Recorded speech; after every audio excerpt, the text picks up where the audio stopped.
Welcome to Chapter 16 homework. Let me share that screen.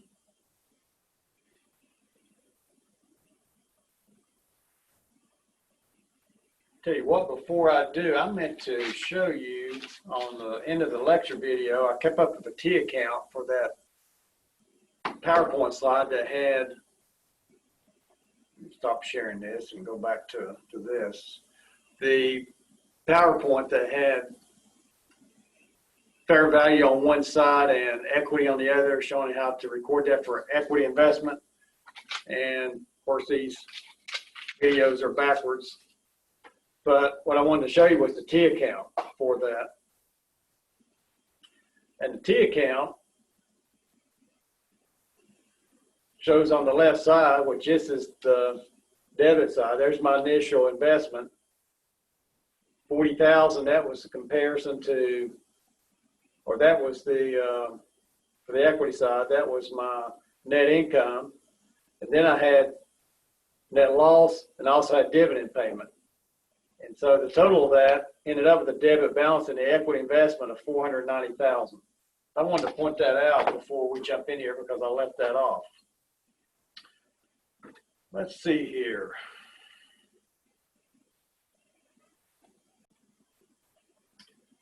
Okay, let's see here. I can probably show you on my smart tablet here what I just put up there, reverse. Not what I wanted. Equity investment. Again, this is from the lecture video. We had the initial investment of 480,000. Then we had net income of 40,000. Retained earnings goes up. Then we had a dividend payment, and we also had a loss, didn't we? So each of those goes against the equity investment under the equity method.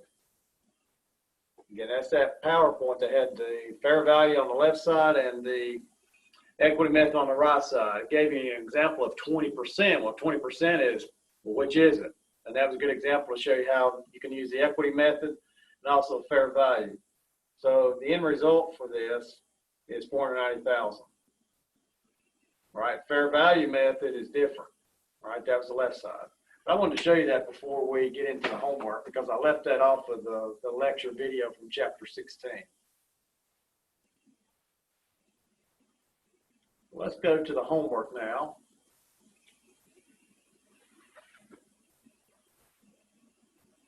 For chapter 16, what do we have here? Here we have a company that has purchased bonds, and if they're purchased bonds, this is debt investment, right? Purchase bonds held to maturity.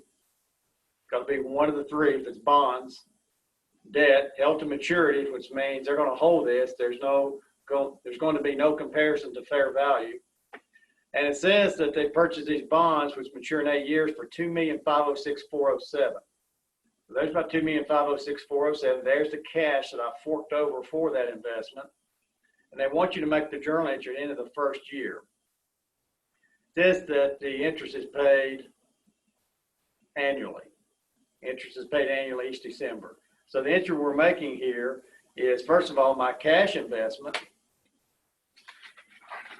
Return on that, or my cash receipt from my investment, which is $29.64. Let's scribble this down before I go to the notepad. 8%. Now, I don't really need to go to the notepad for that. So 2,964,000 times 0.08. 2964,000 times 0.08.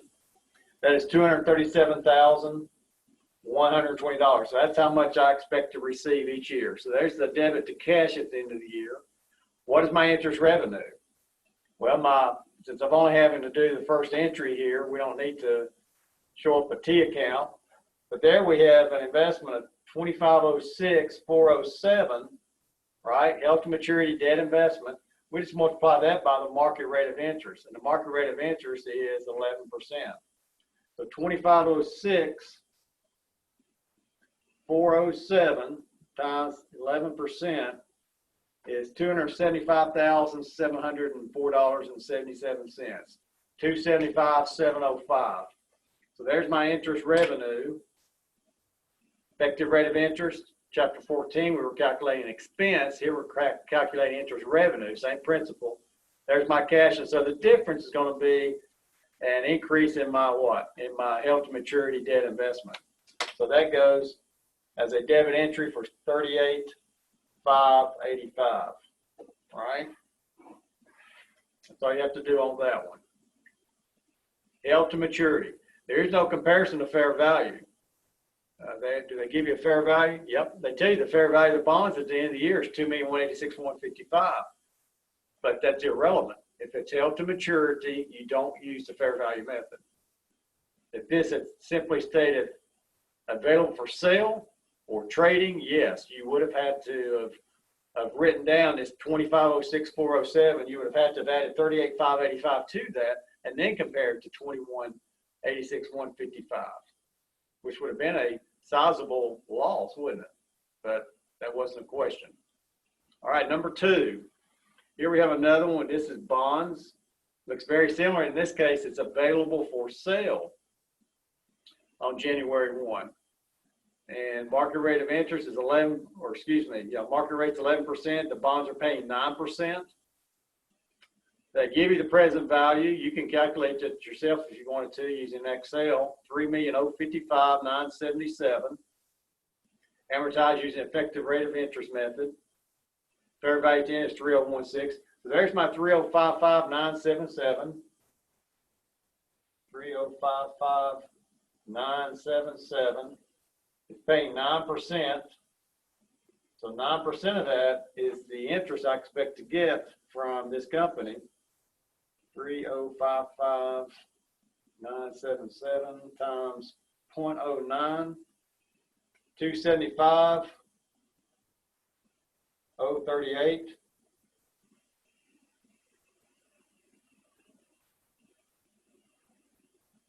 Oops, I did something wrong.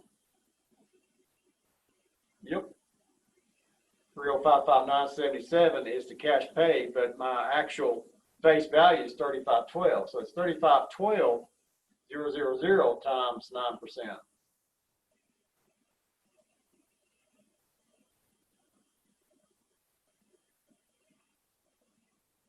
$316,080.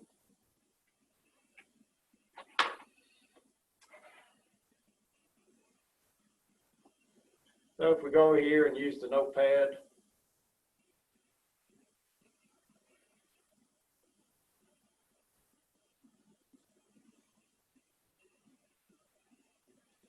edit and clear.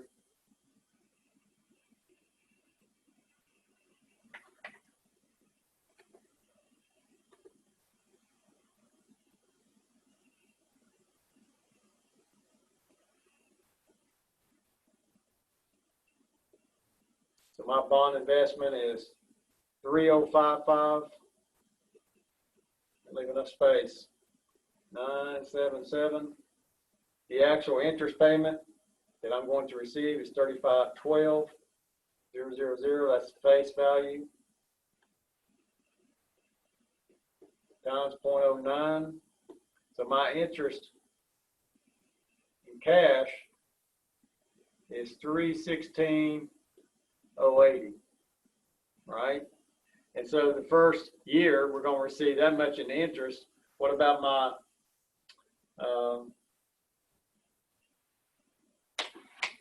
interest revenue? Forgot the rate. 9%, 11%. I thought that's what it was.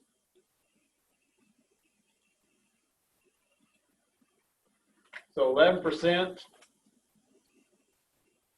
of 3055,977.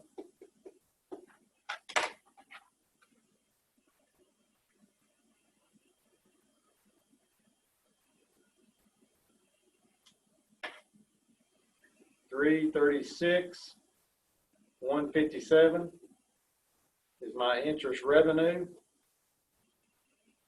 has to be what? A credit. That's the debit to cash. So the difference is my amortization, 336, 157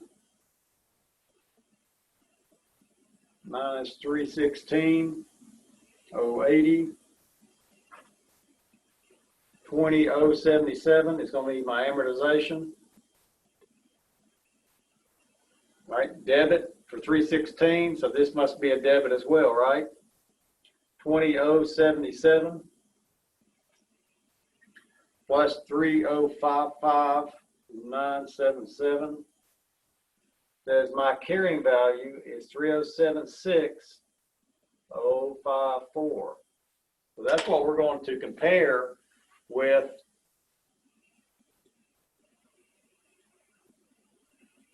the market value. And it says the market value is 3016. There's my journal entry, right? There's my 336,157. There's my cash. There's my plug number, available for sale, debt investments. All right, but up here it says the fair value of the bonds at the end of the year is 3016. 3016. All right, so 3016.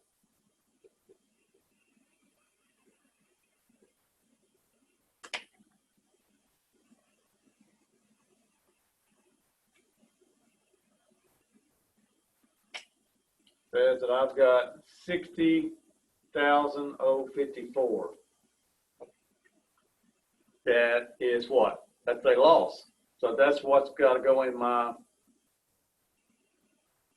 fair value adjustment.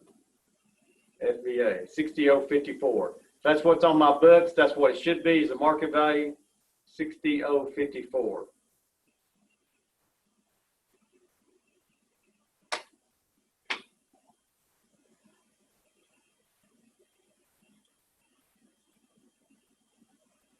Unrealized gain or loss, other OCI, other comprehensive income, fair value adjustment credit. So that is a loss, but it goes to OCI because this is available for sale. Had this exercise been changed to trading, then the only thing that would have changed with OCI would have been income statement. All right, number 3.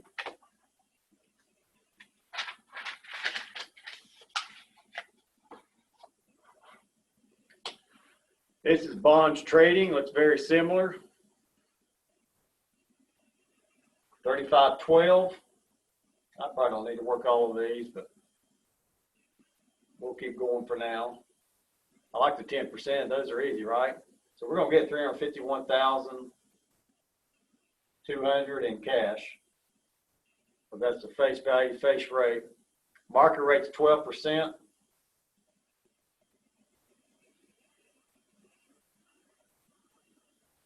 They purchased the bonds for 307,697.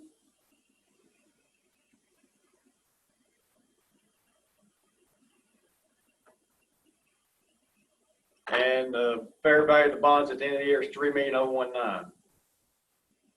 So this problem looks almost identical to the previous one, except it's trading. Let's just go ahead and work through it anyway.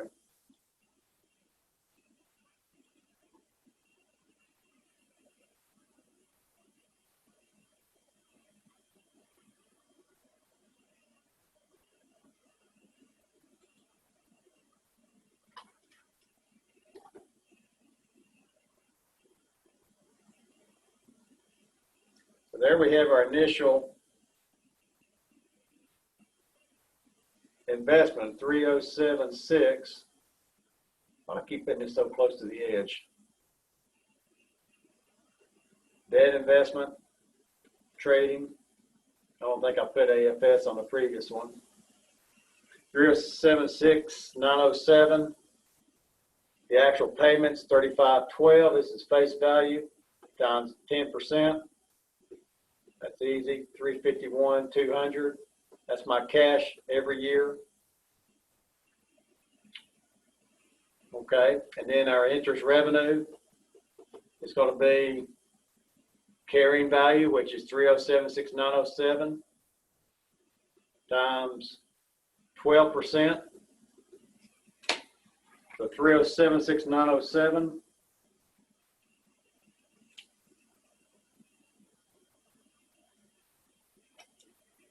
is 369,229.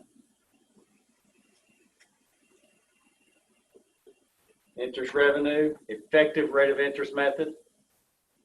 All right, there's my cash. You know, cash is a debit, right? You know, this is a credit. So I need another debit, don't I? How much is that? 369,229 minus 351,200, 18,029.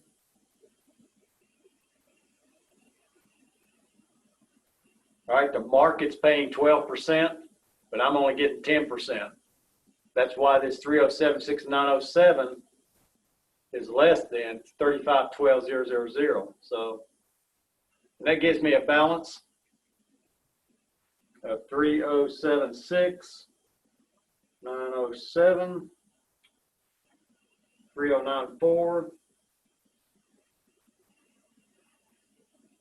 936. And we said the fair value,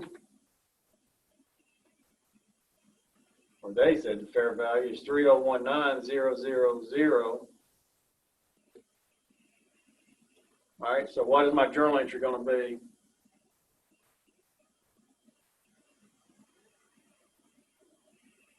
$75,936. And you can see if it's 3094936 is on my books, and the asset should be 3019, then I'm going to be writing down a fair value adjustment of 75,936. Contra asset account in this case. And so the difference goes to, if it's trading, goes to my income statement, doesn't it, as a debit. All right, so let's go back there and look, see if we did it right. 75,936 net income because it's trading. Fair value adjustment.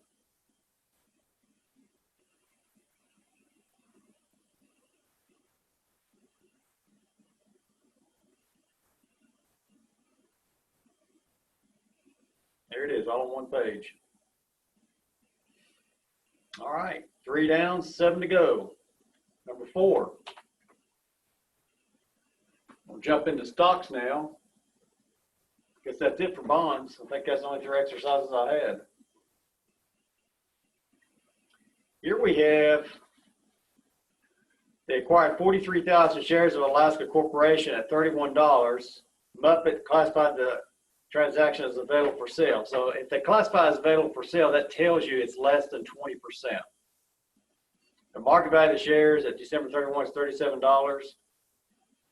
Prepare the journal entries required on the date of the acquisition at the end of the year. So this tells you it's not significant influence. So it's less than 20%. So we use the fair value method. So there's our initial investment, $1,333,000, which is 43,000 shares times 31. 43,000 times 31. All right. All right, and then at the end of the year, they've gone up in value $6 a share. So 6 times 43,000. 6 times 43,000 should be 258. $6, 37 minus 31 is 6 times 43. So that says my stock has gone up, so that's got to be a gain. So that's going to be a debit to fair value adjustment. You're increasing the asset in this adjunct account in this case. And credit is a gain to OCI because it says it's available for sale. In reality, as I talked about in the lecture, it would go to the income statement. But for purpose of this class and the exams, since we're using my accounting lab, use what is given here in these exercises. All right, number 5. Here we have Ebony Tires has acquired 45,000 shares of Dorado Corporation at $36. And in 2014, classified as available for sale. Again, it's telling you that this is not significant influence. And in that case, it's the fair value method, not the equity method. The market value at the end of December 31, 2014 is $39, resulting in an unrealized gain of $135,000. So they're telling you here that your fair value adjustment, because they don't have you make the initial transaction, they're having you make these transactions in 2015, specifically about something that's taken place. But you do need to know this unrealized gain of $135,000. Fair value adjustment, debit to fair value adjustment, $135,000. You need to remember that. To prepare the journal entry, you need to record a partial sale available for sale, assuming that Omni sold 13,300 of these shares. So they sold 13,300 at $44 in 2015. So that's the first entry we want to make.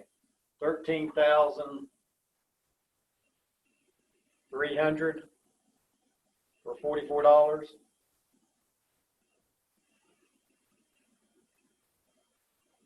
And the fair value at the end of the year is $39.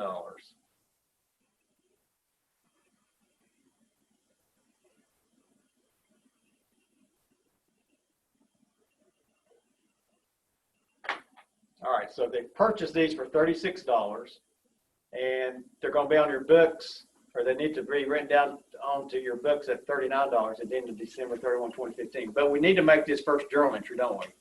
Well, let's go here to the notepad. I've got everything written down here.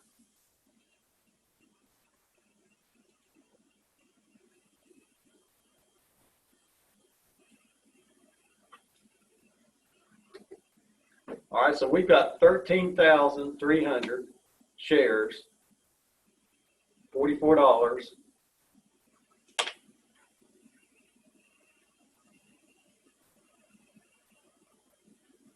That's $585, $200. So that's going to be the cash I received. Debit cash.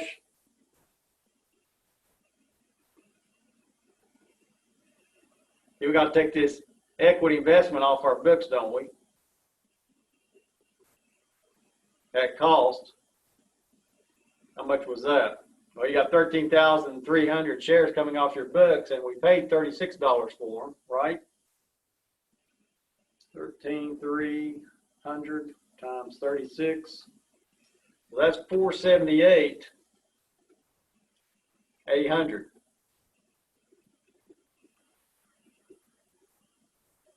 All right, so it looks like we've got what? A gain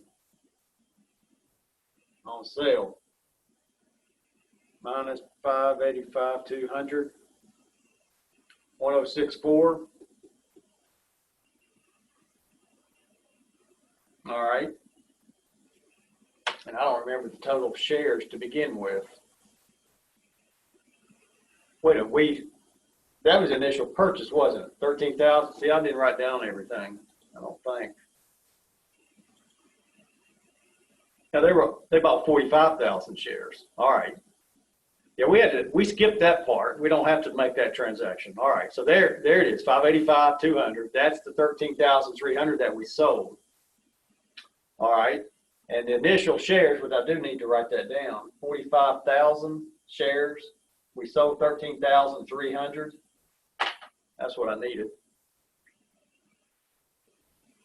So our transaction, our journal entry is correct.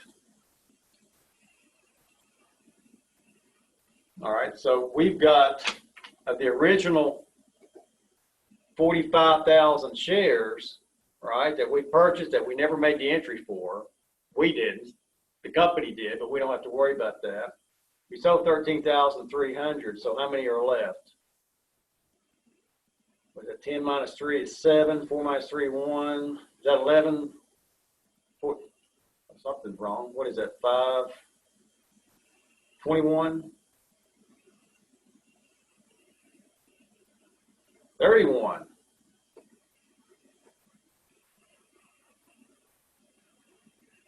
Yep. So we got 31,700 shares left at the end of 2015 after we sold the 13.3. So 31.7, and they tell us, I need to put this down here, my fair value adjustment account, they tell us that there's an actual $135,000 balance there from the entry made at the end of 2014. You didn't have to make that entry, it's given. So the question is, this 31,700, the market price on 12/31/15 is $39. And on 12/31/14, I don't remember, I didn't write that down.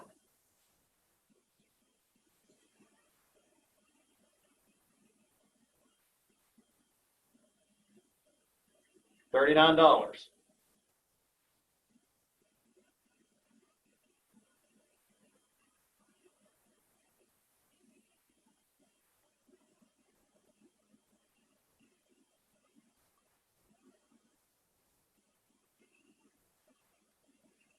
Market value is 39 at the end of 2014. We've got a gain of 135,000.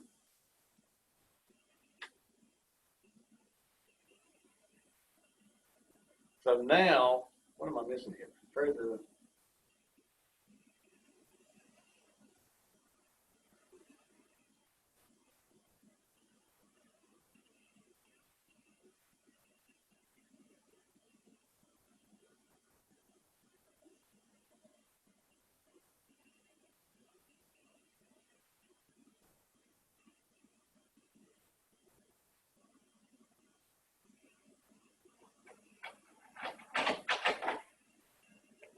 Hey, Gary. Hey.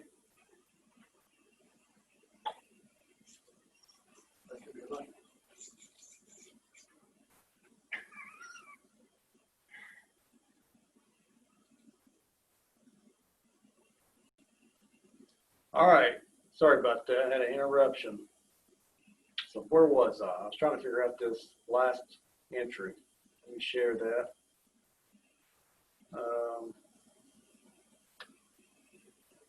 All right, so what I have that I was going through here, we have 31,700 shares left that we need to adjust. 135,000 was based on 45,000.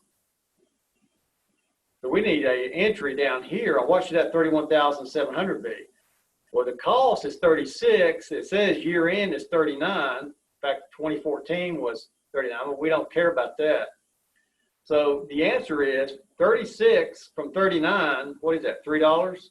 So $3 times 31,700, which is what? A gain. 36 is cost, 39 is fair value. So $3 times 31.7, I guess I'll do it on here, 31.7.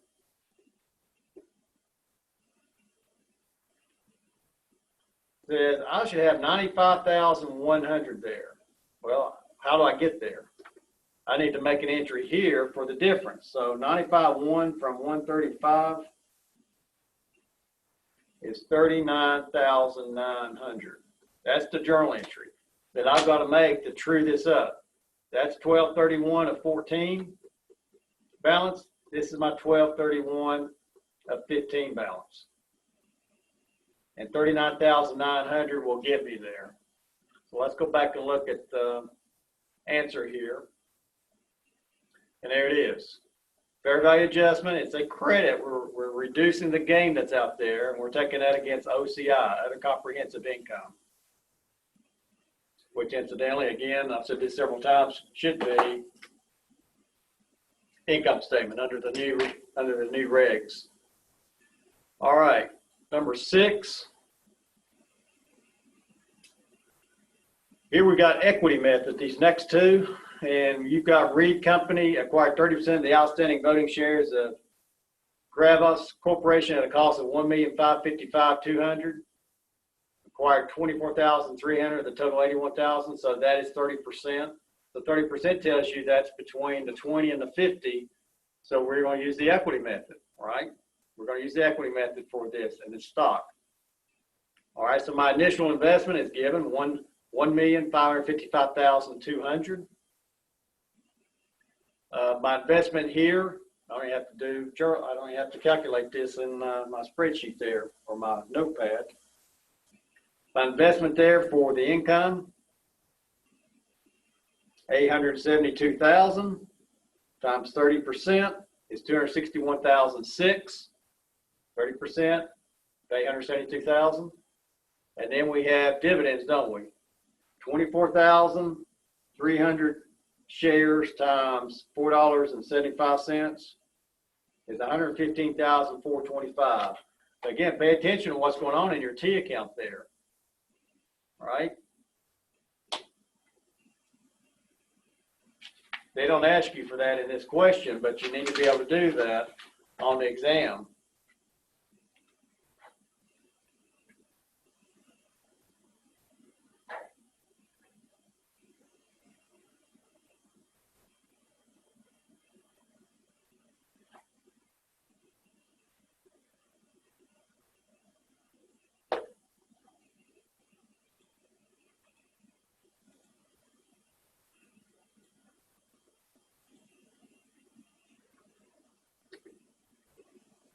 So we look at equity investment. We started out with 1,555,200, 261,600, and 115,425. And so if we add these two together and subtract that, we're going to get what the balance is for equity investment.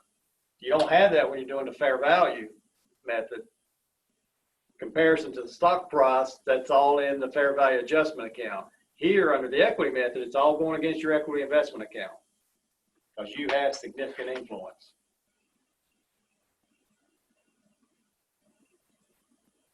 All right, back to the next one. I think there's another exercise here, maybe the next one, where you have to actually calculate that. And it's not this one either.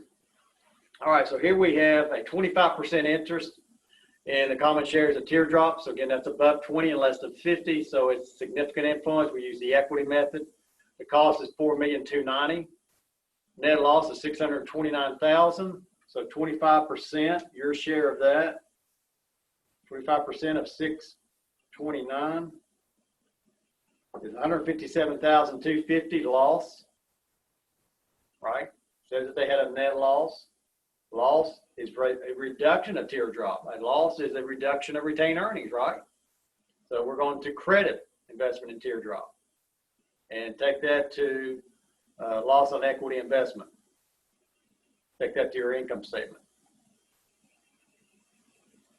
Number 8 is a notes receivable. There wasn't anything in the PowerPoint. That's one of the disadvantages of using a different text PowerPoint, but you can go back and read Pearson if you like for this. I would encourage you to do so. What we have here is a notes receivable, which is an investment.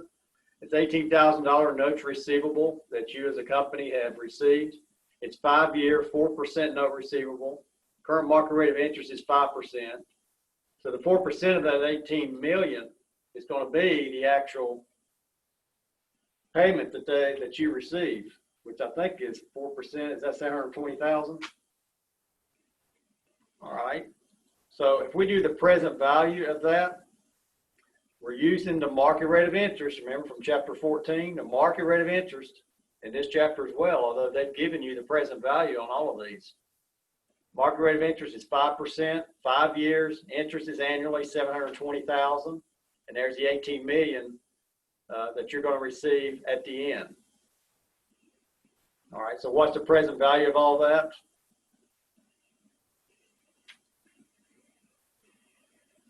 $17,220,694. That's the present value you record as sales. Probably had that in chapter 8 in this class in 3010 on revenue recognition. And so the difference between that notes receivable at maturity and sales is the discount. And that discount is what has to be amortized over the life. Of course, you don't have to do that in this problem, and you would not have to do that on the exam.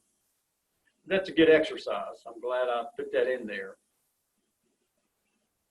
All right, then number 9 is a fair value question. This is kind of what I skipped over at the end of the chapter, but it's very similar to what we've already done in the previous parts is what I skipped over. But they've adopted the fair value option for this investment security, and they have that right to do that under the regs. Acquired this company at a cost of $1,110,000. Fair value of the shares is $1,307,000 at year end. And so the fair value option says then I need to increase the value of my investment. And so I do that through the fair value adjustment account as a debit for 197 and a credit to this unrealized gain or loss on an equity investment. Very straightforward. And then finally, we have in number 10, another equity method, similar to what we've just done. We'll go ahead and work this as we have time. It's funny, when I put all these videos together, the university, ATS here, Academic Technology Services, they encourage us to have very short videos. But there's really no way to actually do that in classes like this. They have to be fairly long. But I try not to work all of them. I have been, it seems like. But I skip a few that are similar to other ones that I've worked. But here we've got 36% voting, which tells you it's the equity method, right? It's 3,042,900. 88,200 shares.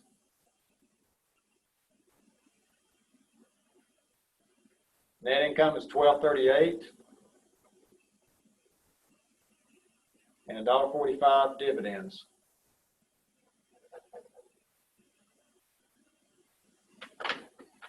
So there's initial investment, 3,042,900. But let's go here and work this on the Smart Pad, Smart Notebook. All right, so we've got the initial entry that we made, equity investment.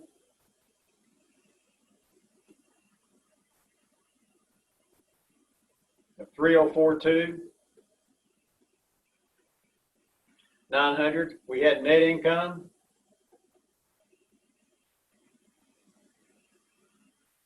of 1238,000. So that's going to be times 36%.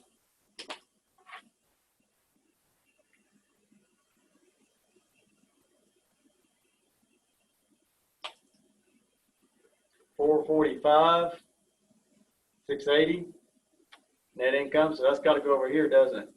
Debit $445,680. That's gone on to that company that we purchased these shares from. It's gone into their retained earnings. So retained earnings has gone up, so our equity investment goes up. We also had dividends,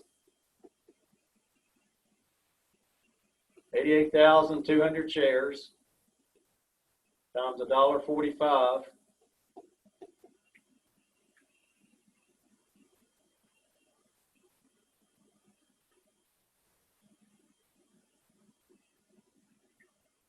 Is 127,890. Again, that's a reduction. Dividends are a reduction of our investment. And so what does that give us as the balance? Because I believe that is the question at the bottom.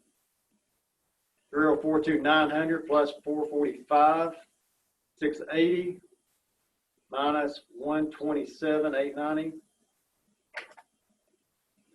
336,0690.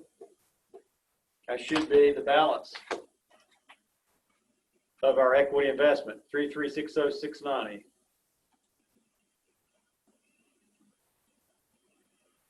There it is, 336,0690, right there at the bottom. There's my two entries, 445,680 investment, income from investment going to my income statement. There's my cash receipt and for the dividends and reduction of my investment. Of course, there's the initial transaction, the 3,042,900, the cash I invested. All right, so that is chapter 16.